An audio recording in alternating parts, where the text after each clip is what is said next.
What's going on, guys? Welcome to the channel again, Pilo Trades. So I'm gonna try to do my best to, fix this glare that I got going on. It's a little bright outside.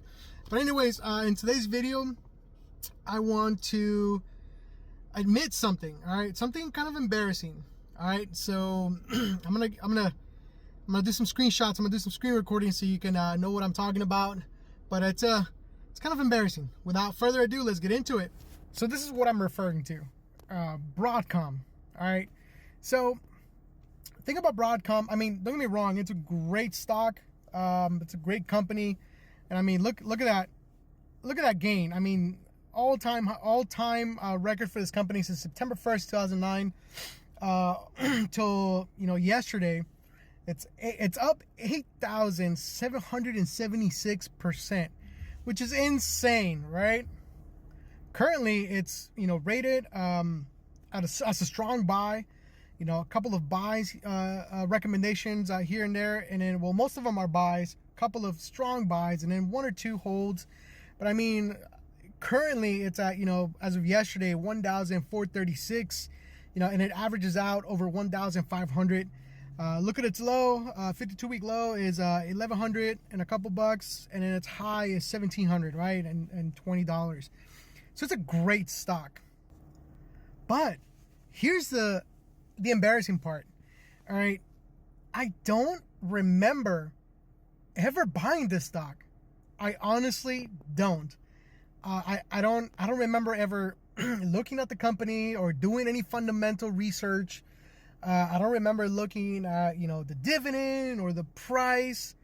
It's kind of embarrassing. I don't remember actually looking at this company and buying it. So what I'm thinking is that I must have gotten it through some sort of stock split or company split, kind of like what we saw with Kellogg's. Kellogg's had, they went through not a stock split, but they went through a kind of like a company sector split type of deal where some of their products got put under a different type of division or something along the likes of that, and that's how you have Kellanova, right? So you end up having Kellanova, which I think is ticker symbol K, and then you have Kellogg's, which is ticker symbol KLG or something like that. Don't quote me on that. But essentially, if you were a Kellogg's company stock holder before the split, you ended up getting both of them, right, without having to do any extra purchases or anything like that. So I'm thinking that's what happened with Broadcom. I must have had some company, right, that split at some point, and that's how I ended up with these shares. And the main reason why I think that is because there's no way that I would have, looked at this company, especially when the shares, let me go back to it. Here you go. There's no way that I would have bought a full share at $5.91. I mean, for me to drop that much cash on a stock, it's gotta be like, I gotta have like 100% confirmation that this is gonna, double or triple the way it's doing right now, right?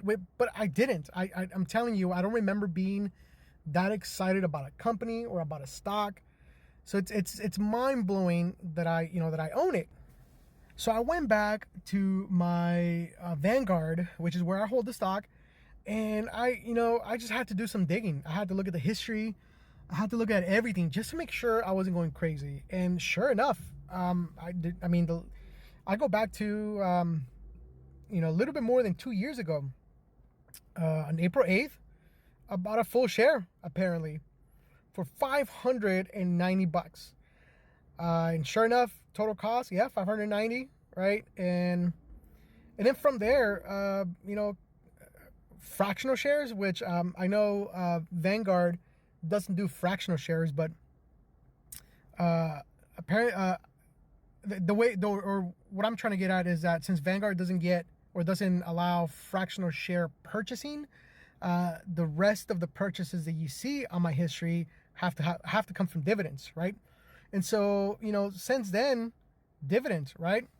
Dividends. And so I don't remember, on any of my trackers ever going like, oh, Broadcom is, dividends coming back up or coming along, or next week or whatever.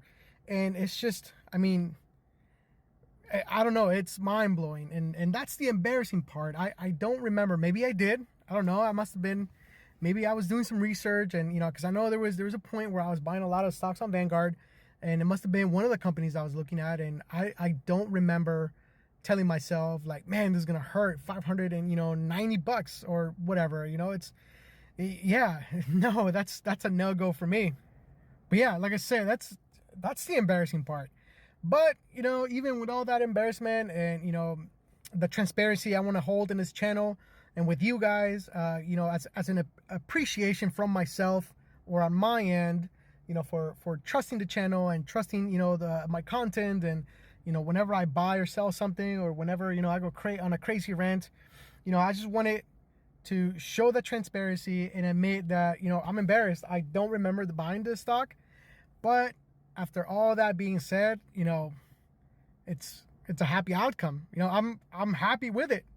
It's amazing. Apparently my average cost is $591 with all the dividends being reinvested.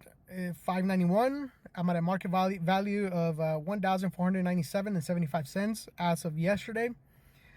So total gain for this is about $880. So whether this was a mistake, or I bought this under some kind of influence, or it's just my memory messing me up for some reason, I'm happy with it. So, but yeah, guys, that's all I wanted to say. Thank you for watching. If you want to, hit me up on the DMs. If you want like my 2 cents on, on a stock or on a portfolio, let me know. I'd be more than happy to help you out. Just remember, I'm not a, professional. I'm not a financial expert, just a guy who loves dividend investing and wants to share it with the world. So until next one, take care.